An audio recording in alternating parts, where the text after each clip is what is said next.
ఖమ్మం నుంచి సిటీకి వచ్చి ఖతర్నాక్ పోరే అని పెంచుకుంది రీతు చౌదరి.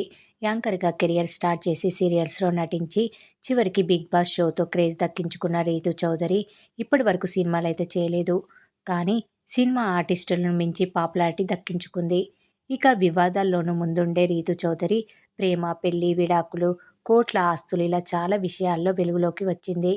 ఇక బిగ్ బాస్ సీజన్ 9లో డేమన్ పవన్తో రొమాన్స్ని గట్టిగా దట్టించి వార్తల్లో నిలిచింది. ఇక ఆమె పర్సనల్ లైఫ్ విషయానికి వస్తే కుక్కలంటే అమితంగా ఇష్టపడే రీతు చౌదరి ఇంట్లో క్యాపర్, కోకో అనే 2 శునకాలు ఉన్నాయి. మనుషులతో ఉండే బంధం కంటే ఆ కుక్కలతో ఉండే బంధమే ఎక్కువ అంటూ చనిపోయిన తన తండ్రే కుక్క రూపంలో పుట్టాడంటూ ఆసక్తికరమైన విషయాలను షేర్ చేసుకుంది రీతు చౌదరి. నేను కూడా పెట్ లవర్ని. మూగ జీవాల కోసం రేణు దేశాయ్, రష్మిలు చేసిన ఫైట్లో న్యాయం ఉంది. ఒక డాగ్ ఎవరినో కరిచిందని మొత్తం డాగ్స్ని చంపేయడం అనేది కరెక్ట్ కాదు. ఒక అబ్బాయి రేప్ చేశాడని అందరినీ చంపేస్తే ఎలా ఉంటుంది? ఒక్క డాగ్ ఏదో చేసిందని అన్ని డాగ్స్ని చంపేయడం తప్పు. నేను 2 డాగ్స్ని పెంచుకుంటున్నా. చిన్నప్పటి నుంచి వాటిని పెంచడం వల్ల వాటితో మంచి బాండింగ్ ఏర్పడుతుంది. మనుషులతో కూడా అంత బాండింగ్ వస్తుందో లేదో నాకు తెలియదు, కానీ కుక్కలతో వచ్చింది. ఒక డాగ్ నుంచి అన్కండిషన్ లవ్ వస్తుంది. ఆ లవ్కి ఎవరైనా పడిపోవాల్సిందే అని అంది రీతు చౌదరి.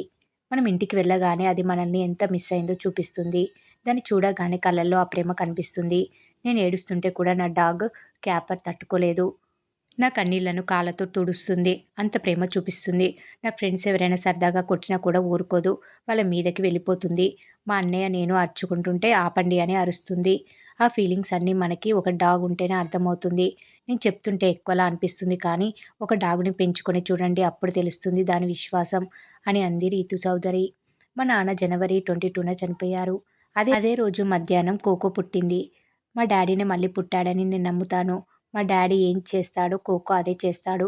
టీవీ చూస్తుంటాడు. నేను బిగ్ బాస్కి వెళ్ళగానే అలా టీవీలో నన్ను చూస్తూనే ఉంది. నేను ఏడిస్తే వాడు ఏడుస్తాడు. సేమ్ మా డాడీ లాగే బిహేవ్ చేస్తాడు.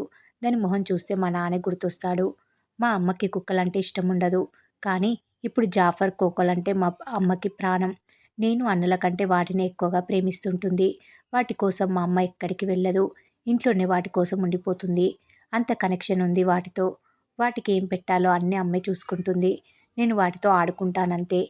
నా కష్టం సుఖం అన్నిట్లోనూ నా కుక్కలు భాగం పంచుకుంటాయి. అందుకే అవంటే నాకు సత్యంత ఇష్టం అంటూ చెప్పుకొచ్చింది రీతు చౌదరి. మీరేమనుకుంటున్నారో కామెంట్స్ రూపంలో తెలియజేయండి.